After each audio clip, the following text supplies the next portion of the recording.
السلام علیکم ورحمۃ اللہ وبرکاتہ۔ ناظرین محترم، آپ دیکھ رہے ہیں YouTube channel ever green knowledge اور میں ہوں ڈاکٹر عابد نواز۔ ناظرین محترم، ہم نے اپنی پچھلی نشست میں امام حسین علیہ السلام کے قاتلین میں سے ابن زیاد کی عبرتناک موت کا بیان کیا تھا۔ آج کی نشست میں ہم دیگر قاتلین امام حسین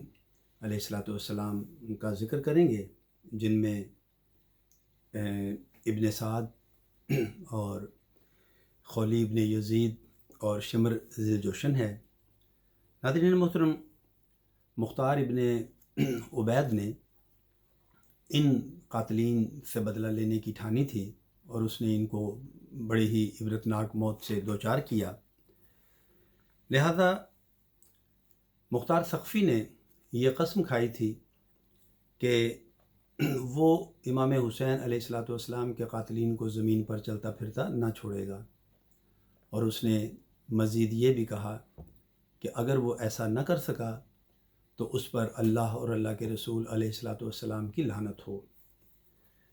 لہذا ناظرین محترم، مختار ثقفی نے ابن سعد، خولی ابن یزید اور شمر ذی الجوشن کو عبرتناک موت سے دوچار کیا۔ مختار ثقفی نے اپنے کوتوال سے کہا کہ وہ جائے اور ابن سعد کا سر کاٹ کر اس کے پاس لے آئے۔ لہٰذا وہ کوتوال گیا اور اس نے ابن سعد کا سر کاٹ کر ایک تھیلے میں ڈالا اور اسے چھپا کر مختار ثقفی کے پاس لے آیا۔ مختار ثقفی کے پاس جب وہ کوتوال پہنچا تو اس نے وہ چھپایا ہوا سر مختار کے حوالے کیا۔ مختار نے جب ابن سعد لعین کے سر کو دیکھا تو اس نے حفص سے پوچھا کہ حفص بولو، یہ کون ہے؟ تو حفص کہنے لگا کہ یہ اس کا باپ ہے، یہ اس کے باپ کا سر ہے، اور اب اس کے باپ کے مرنے کے بعد اس کی زندگی میں کوئی لطف جو ہے وہ باقی نہیں رہا۔ مختار ثقفی نے جب یہ سنا تو اس نے ابن سعد کے بیٹے حفص کو بھی قتل کرنے کا حکم دیا، اور مختار ثقفی کے حکم پر اس ابن سعد کے بیٹے حفص کو بھی قتل کر دیا گیا۔ اس کے بعد مختار ثقفی نے یہ بھی کہا کہ اگر میں قریش کے 3 دستے بھی قتل کر دوں تو بھی امام حسین علیہ السلام کی انگلیوں کے برابر نہیں ہو سکتے۔ اور جیسا کہ ہم نے پہلے بھی ایک حدیث مبارکہ ترمذی شریف کی بیان کی تھی کہ نبی پاک علیہ السلام کی ایک حدیث مقدسہ میں اس بات کا ذکر بھی آیا ہے کہ آقا دو جہاں میٹھے مصطفیٰ صلی اللہ علیہ وآلہ وسلم نے فرمایا کہ ایک شخص ایسا آئے گا جو میرے نواسے کے قتل کا بدلہ لے گا، اور اس قتل کے بدلے کے ضمن میں کم و بیش 1,40,000 لوگوں کو قتل کرے گا۔ لہذا یہ شخص جو تھا مختار ثقفی تھا، اور اسی نے یہ کہا تھا کہ اگر میں قریش کے 3 دستوں کو بھی قتل کر دوں تو بھی امام حسین علیہ السلام کی انگلیوں کے برابر بھی نہیں ہو سکتا۔ ناظرین محترم، ابن سعد اس طرح اپنے عبرتناک انجام کو پہنچا۔ اس کے انجام کے بعد مختار ثقفی خولی ابن یزید کی طرف متوجہ ہوا۔ خولی ابن یزید جو ہے یہ وہ لعین شخص تھا ناظرین محترم جس نے امام حسین علیہ السلام کے سر اقدس کو آپ کے جسم اطہر سے الگ کیا تھا، جدا کیا تھا، یعنی آپ کے سر مبارک کو کاٹا تھا۔ لہذا جب مختار ثقفی کے حکم پر سپاہی اس کے گھر پہنچے، خولی ابن یزید کے گھر، تو اس کی بیوی نے کہا کہ وہ گھر پہ نہیں ہے، لیکن اس نے ہاتھ کے اشارے سے سپاہیوں کو یہ بتا دیا کہ وہ گھر کے کس حصے میں چھپا ہوا ہے۔ لہٰذا سپاہی جو تھے وہ اندر داخل ہوئے اور خولید نے یزید کو گھسیٹتے ہوئے گھر سے باہر لے آئے اور سر بازار اس کے اہل خانہ کے سامنے اس کو قتل کر دیا گیا۔ ناظرین محترم، دیکھا جو اللہ اور اللہ کے رسول علیہ الصلاۃ والسلام کے ساتھ بے وفائی کرتا ہے، آپ کے اہل بیت کے ساتھ بے وفائی کرتا ہے، اللہ جل شانہ اسے کیسے عبرتناک موت سے دوچار کرتا ہے اور لوگوں کے لیے اسے عبرت کا ایک مثال بنا دیتا ہے، عبرت کی ایک مثال بنا دیتا ہے کہ خود ایسے شخص کے گھر والے بھی اس کا ساتھ چھوڑ جاتے ہیں۔ دیکھیے اس کی بیوی نے سپاہیوں کو زبان سے تو یہ کہا کہ وہ گھر پہ موجود نہیں، لیکن ہاتھ کے اشارے سے بتا دیا کہ وہ گھر کے فلاں حصے میں چھپا ہوا ہے۔ لہٰذا اس کو قتل کرنے کے بعد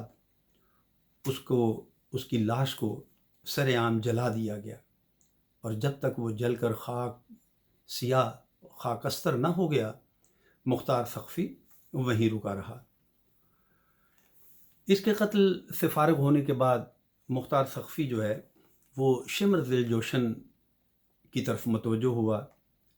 شمر ذی الجوشن بھی امام حسین علیہ الصلاۃ والسلام کے قاتلین میں سے ہے، اور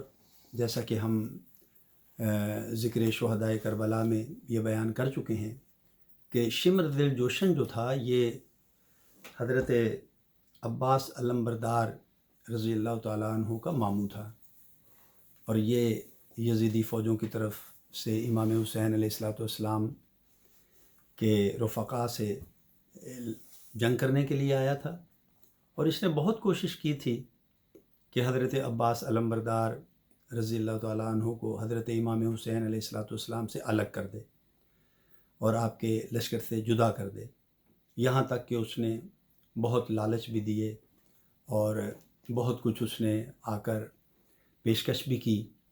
لیکن حضرت عباس علمبردار رضی اللہ تعالیٰ عنہ نے اپنے بھائی امام حسین علیہ الصلاۃ والسلام کا ہاتھ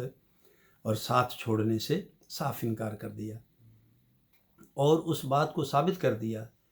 کہ جب حضرت عباس علمبردار رضی اللہ تعالیٰ عنہ پیدا ہوئے تھے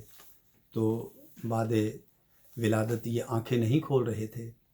اور جب حضرت امام حسین علیہ الصلاۃ والسلام جو کہ اس وقت کم سنی کے عالم میں تھے، جب پاس آپ تشریف لائے، آپ نے آ کر اپنے اس بھائی حضرت عباس علمبردار کو اپنی گود میں اٹھایا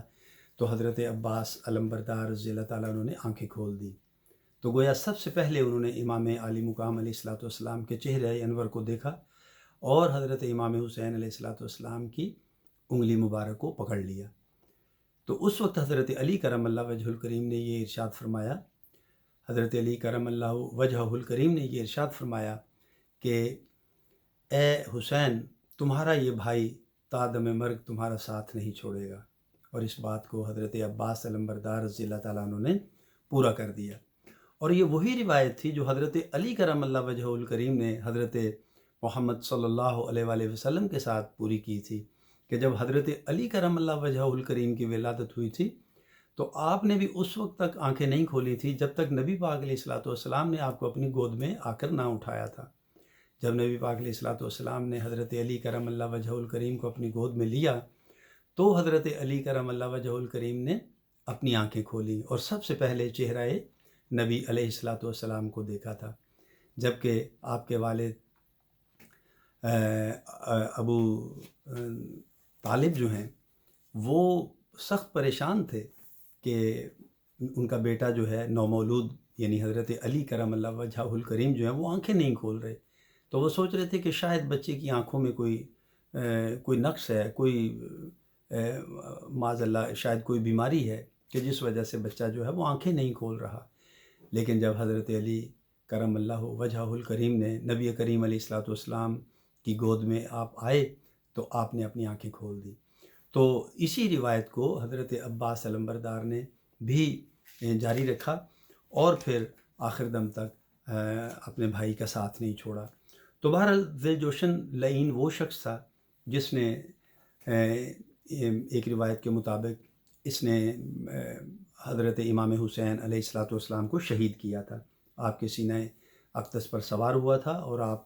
کے سینے میں اس نے خنجر جو ہے وہ گھونپا تھا اور آپ کو شہید کیا تھا۔ تو لہذا مختار ثقفی کے سپاہی جب اس کے پیچھے لگے تو یہ اس وقت یہ سن چکا تھا کہ ابن سعد اور خولی ابن یزید کا قتل ہو چکا ہے، لہذا یہ ایک انتہائی تیز رفتار گھوڑے پر سوار ہو کر تو کوفہ سے فرار ہو گیا۔ لیکن مختار ثقفی کے سپاہیوں نے اس کا پیچھا کیا اور اس کو رات کی تاریکی میں اس کو راستے میں جا پکڑا۔ تو ناظرین محترم، مختار ثقفی نے اس وقت شمر دل جوشن نے اس وقت ایک پرانی چادر اوڑھ رکھی تھی، لیکن اس پرانی چادر کے اندر سے بھی اس کے جسم کی وہ برس جو ہے وہ اس کی سفیدی چادر کے اوپر سے نظر آ رہی تھی۔ اور ناظرین محترم، یہ وہی برس زدہ شخص تھا کہ جب یہ امام عالی مقام کے سینے پر سوار ہوا تھا تو امام عالی مقام نے اس سے کہا تھا کہ اپنے سینے کا جو ہے وہ اپنا کرتا کھولو، اور جب اس نے اپنا کرتا کھولا تھا تو اس کے سینے پر وہ برس کے داغ تھے جن کے بارے میں نبی پاک علیہ الصلوۃ والسلام نے پیشین گوئی کی تھی۔ آپ نے فرمایا تھا کہ ایک چتکبرا کتا ہے جو میرے خون میں منہ ڈال رہا ہے، تو یہ اس بات کی پیشین گوئی تھی کہ ایک ایسا شخص جو برس زدہ ہوگا وہ میرے نواسے کو شہید کرے گا۔ تو جب امام علی مقام علیہ الصلوۃ والسلام نے اس کے سینے پر یہ برس کے نشان دیکھے تھے تو پھر آپ نے فرمایا تھا کہ میرے نانا کی پیشین گوئی جو ہے وہ پوری ہو گئی۔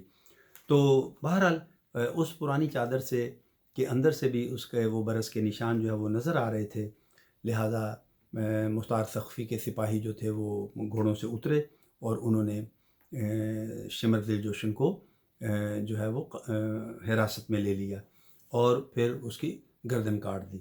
اور اس کا جسم جو ہے اسے جنگلی اور آوارہ کتوں کے لیے انہوں نے پھینک دیا۔ تو اس طرح ناظرین محترم امام علی مقام علیہ الصلوۃ والسلام کے قاتلین کا عبرتناک انجام ہوا اور وہ اپنے عبرتناک جو ہے وہ حشر کو پہنچے۔ تو جس نے حق کربلا میں ادا کر دیا، جس نے حق کربلا میں ادا کر دیا،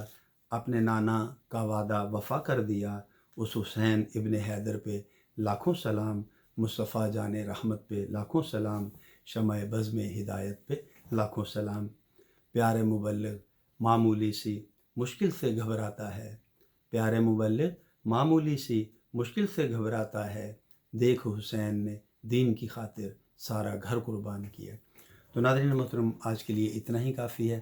امید ہے کہ آپ کو ہماری آج کی ویڈیو پسند آئی ہوگی اور آپ ہمارے اس چینل کو لائک، شیئر اور سبسکرائب کریں گے تاکہ ہم آپ کے لیے اسی طرح اچھی ویڈیوز بناتے رہیں۔ تو ناظرین، حیات و صحت رہی تو آئندہ ویڈیو کے ساتھ پھر آپ کی خدمت میں حاضر ہوں گے۔ اپنا اور اپنے پیاروں کا بہت خیال رکھیے گا۔ اللہ ہم سب کا حامی و ناصر ہو۔ فی امان اللہ۔